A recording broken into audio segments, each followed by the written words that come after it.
What's up guys, this is Koro. Welcome to my channel. Nag-share ako ng opinions ko, experiences at iba pa na related sa crypto, NFT or Web3 projects. I'm a part of Marites Gaming Guild and Zen Talpakan Guild, mga community na tumutulong para ma-educate ang mga tao about crypto and investing. Hindi kami mga financial advisors at nandito lang kami para tumulong sa inyo. Mandatory pa din na you do your own diligence. So without further ado, let's dive right in. Hello guys, what's up? Welcome back dito sa ating channel. Koro NFT nga pala, and for today, may bago tayong play to earn na i-discuss. So, ang pangalan ng project na to or yung play to earn na to is si Dino Miner. So, si Dino Miner, simple lang to laruin. Click to earn lang siya. Kailangan mo lang mag-mint ng mga dinos na NFT mo. Tapos, i-click mo lang siya once a day. Tapos, mag-claim ka na ng reward mo. So bago tayo mag-start sa mismong gameplay nila and papakita ko yung paano yung minting nila sa inyo, is start muna natin sa kanilang white paper. So una is yung kanilang Dino Box. So yung Dino Box nila is nagko-cost ng 0.03 BNB. So 10 Dino Box is equivalent to 0.29 BNB. So may discount ka na 0.01 BNB. Tapos, nandito naman guys, yung rarity na pwede mo makuha. So, 40% is common. And then, yung God nila ay 0.01% lang. So, sobrang hirap makakuha yung God. And kapag nakakuha kayo nun, for sure is sobrang bilis ng ROI nun or malaki yung rewards nun. So, guys, meron din silang Dcoin box, no? So, yung Dcoin box is gagamitin mo yung mismong Dcoin na namina mo dun sa game or yung mga rewards mo. And then, magmimint ka ulit ng NFT. So, imbis na gagamit ka ulit ng BNB or magde-deposit ka ulit ng BNB is gagamitin mo na lang yung mismong rewards mo in-game. So, ito yung Dino NFT detail nila. So, common hanggang God. So, ito yung Dcoin per day. So, as you can see, medyo mataas na yung rare, no? So, 0.01 or I mean 0.1 to 0.13 daily Dcoin. Tapos, ROI is around 26 days. Tapos, ang pinakamababa naman is yung common, which has an ROI of 30 days. Tapos, guys, yung mythic, yan, sobrang bilis, no? 15 days ROI na to. And then, yung God, wala nakalagay na details, no? So, siguro wala pa nakakamit nito or something or surprise na lang, no? So, i-check na lang natin if nakakuha tayo ng God. And then guys, yung repair nila is hindi pa to nag-exist in game. So hindi pa available in future na to kasi nga bago pa lang tong si Dino Miner. So I think mga 3 to 4 days pa lang nagla-live itong si Dino Miner. So yung repair nila is wala pa. So tentative pa kung magkano yung magiging repair nila dito do sa mga bawat rarity ng mga dinos natin. So yung gameplay guys, gaya ng sabi ko kanina nung umpisa, is click to earn lang to. So every 24 hours kung kailan yung huli mong pag-press ng play is yun yung next mo na atake or pagpalo. If familiar ka sa mga palo gaming, so parang similar lang to. Kiklik mo siya once a day. Pero ang pinagkaiba nito guys is wala ka ng gas fee na babayaran kapag uma-attack ka kasi mismong nasa off-chain yung mismong mga game nila, no? So Dino Coin, ito yung mismong reward system nila or mismong reward nila. So yung Dino Coin is pwede mo convert into BNB. So right now ang value ng Dino Coin is 100 Dino Coin is around 1 BNB. And then guys, may minimum withdrawal sila na 2 Dino Coins and then may fee na 5% and then ang cooldown is 24 hours. So meaning every 24 hours, isang beses ka lang pwedeng mag-withdraw. And syempre, kailangan mo ng 2D coins if kapag mababa pa dyan yung mismong in-game reward mo is hindi ka pa makaka-withdraw. And then syempre, after mo mag-withdraw ng minimum na 2D coins is may fee na babayaran na 5%. So huwag nyo kalimutan, huwag kayo magtataka if bumaba yung nakuha yung BNB. So wallet nyo kasi nga may fee na 5%. So dun nyo nababawas. So nakalagay naman dito guys na you will receive your BNB within 1 to 2 hours after you click withdraw. So contract address, so ito lang yung mismong pool nila or dito na pupunta yung mga ginagastos natin pang mint and mamaya ipapakita ko yun sa inyo. So roadmap, ito yung roadmap nila. So basahin nyo lang or pwede nyo i-check. So meron siyang medyo interesting to, no, tong Reborn Dino Miner. So I think gagastos ka lang dito ng Dcoin para buhayin ulit or repair yung mismong Dino mo. So, syempre, karamihan ng mga play to earn, meron ditong referral system or referral rewards. So, kapag ka bronze ka, meron kang 0 to 9 NFT na na-mint yung mismong mga na-refer mo. So, meron kang commission doon na 5%. For silver, meron namang na-mint na 10 to 99 NFT, 6%. So, pataas to ng pataas hanggang platinum, which kailangan ng 200 plus NFT na minted ng mga referrals mo. Tapos, may commission ka doon na 8%. So, guys, ito naman yung kanilang last is yung About Dino Miner, which is yung mga links lang nila na ililive ko naman sa ating description box. So yun nga, punta na tayo dito sa website ni Dino Miner. So as you can see, ito yung mismong main website nila. So pag click mo yung home, ayan, dito ka mapupunta. So makikita mo dito yung link ng white paper, yung logo nila, yung Telegram. So ito yung Telegram.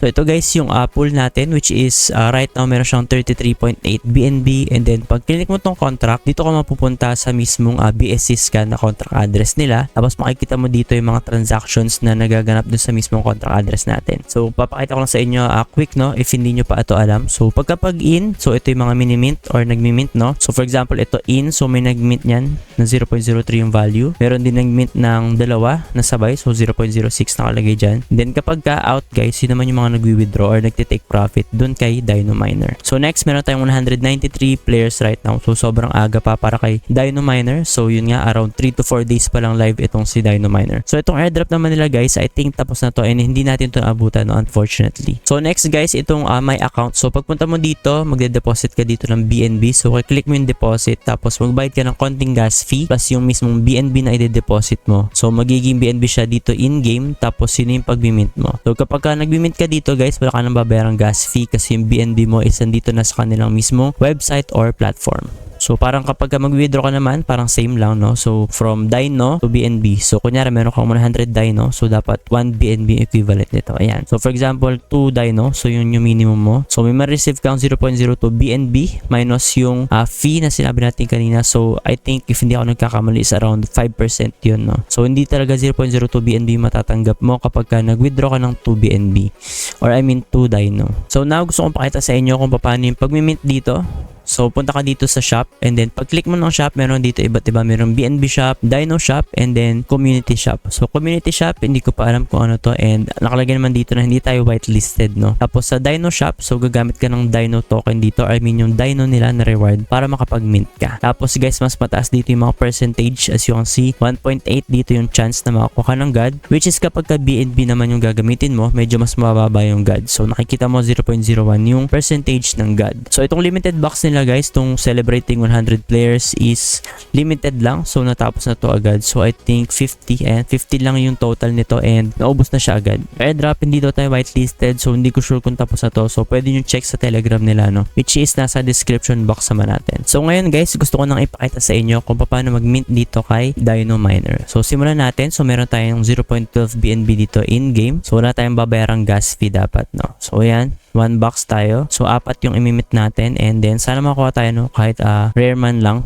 Wag naman sana common and uncommon. So yan. So medyo malas kasi ako guys sa mga minting. So try natin. So yan. Unang minting natin, no. So naglo-load pa siya. So sana maganda yung lumabas. So success. So mamaya natin tignan. So automatic pala pinapakita na niya. So yan, meron tayong uncommon. So medyo malas. So shop ulit tayo. Tapos meron pa tayong 3 imimint. So sana naman guys legendary o kaya mythic. Kasi gusto ko makuha ng mga legendary and mythic sa mga gantong play to earn or click to earn kasi para medyo mas mabilis. So yan guys, rare. So medyo okay na to. So wag lang talaga common kasi guys, nakaka-irita pagka common yung nakuha. Parang ayaw mo na ulit mag-mint. Unlike kapag marami ka nakuha ang mga high rarity, parang gusto pang dagdagan yung pag-mint mo. So yan. So last 2. So yan, rare ulit. So medyo okay naman tayo, no guys. So last natin, sana guys is ano tayo, no, mythic or God. Kung pwede naman God. So refresh natin. Try natin refresh muna bago tayo mag-mint ulit. Ayan. So BNB shop. Tapos click natin to. Ayan. So God to, no. Sana God. God to God. O kaya mythic.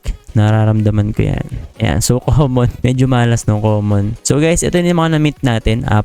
So as you can see, ubos na yung balance natin dito na BNB. So para laruin siya, sobrang simple lang, no. So pag click mo tong reward, wala pa tayong reward syempre. Kasi hindi pa tayo nakapaglaro. So pag maglalaro tayo, click lang natin tong play. So as you can see, sobrang layo nung attack nila, no. So 91 lang to. 144 yung uncommon. Tapos yung rare, nasa 200 plus. So click natin yung play. Check natin kung magkano yung reward ng common natin. So yan. So around 2 seconds lang naman. So 0.1 Dino yung nakuha natin para sa ating common. Next naman natin is yung uncommon. So click natin yung play. Ayan. So sa uncommon natin, medyo magkalapit lang sila. May konting difference lang. So sa rare, inaasahan ko medyo mas medyo mas marami to. Ayan. So medyo mas marami naman siya. 0.11. Tapos isa pa ulit dito sa isang rare natin. Ayan. So in total, meron tayong 0.43 Dino token. So try natin copy to. Tapos check natin dito sa my account kung magkano siya sa BNB. So right now, ang equivalent niya is 0.004 BNB. So mababa pa yung value niya, no. So everyday naman tayong attack dito. So tandaan nyo na yung oras. So around 11:40 AM tayo umatak ng Sunday. So next naman natin is Monday ng around 11:40 rin. So as you can see, pag click mo yung dino mo, ayan, 24 hours kung kailan ka huling umatak. So yun yung cooldown niya. So once per day lang siya pwedeng umatak, no, kada dino or kada NFT. And nga pala guys, magkakaroon tayo ng giveaway dito. So sobrang simple lang gagawin natin. If ever interested kayo, check nyo na lang yung description box natin kasi nandun yung mismong mechanics natin. And then pwede rin naman check nyo yung mismong Facebook natin kasi nilalagay ko rin dun yung mismong giveaway natin, yung mechanics, no. So kagaya ng mga giveaway natin mga nakaraan, meron ako mga binibigay na deadline. So karaniwan is 7 days pero right now papaikliin ko, no. So around mga 3 days lang. So 3 days, after 3 days magdodraw na tayo ng mga nanalo dito sa Dino Miner. So sana makasali kayo agad and makita nyo tong mismong video na to and giveaway event natin kasi maikli lang yung 3 days, no. So inikliin ko lang siya guys kasi sayang naman kapag sobrang tagal ng giveaway. Tapos syempre after nun magdodraw tayo tapos hihingin ko pa yung mga contact or mga addresses or contract addresses ng mga nanalo. So ang tagal bago ma-distribute yung rewards nila. So I think guys, yun lang naman para kay Dino Miner. If ever may mga comments kayo, mga suggestions, pwede kayo mag-comment sa ating comment section. So babalitaan ko na lang kayo sa susunod kung paano yung withdrawal dito if naka-withdraw ako, no, and kung magdadagdag man ako ng NFT. And also pwede nyo check yung mismong Telegram group nila. As you can see, 780 pa lang yung members nito, no. So nandito rin si Boss Indep, ayan, tsaka si Boss Sicario. So kasama ko to sa miner work. So yan. So marami dito mga kakilala natin galing sa mga iba't ibang play to earn. So right now kasi konti pa rin yung mga play to earn na lumalabas. So halos nagkikita-kita lang din yung mga players or mga investors na mga iba't ibang play to earn or click to earn right now. So if ever interested kayo sumali or mag-mint, pwede nyo check yung mga description natin kasi nandyan yung mga links natin including yung mga Telegram group nila mismong ito and then yung mismong link nila sa kanilang game. If ever may questions kayo, mga ganong clarifications, pwede rin kayo mag-comment sa ating comment section tapos pwede nyo rin ako ma-reach out sa TikTok and Facebook. Yun lang guys and see you sa ating next video.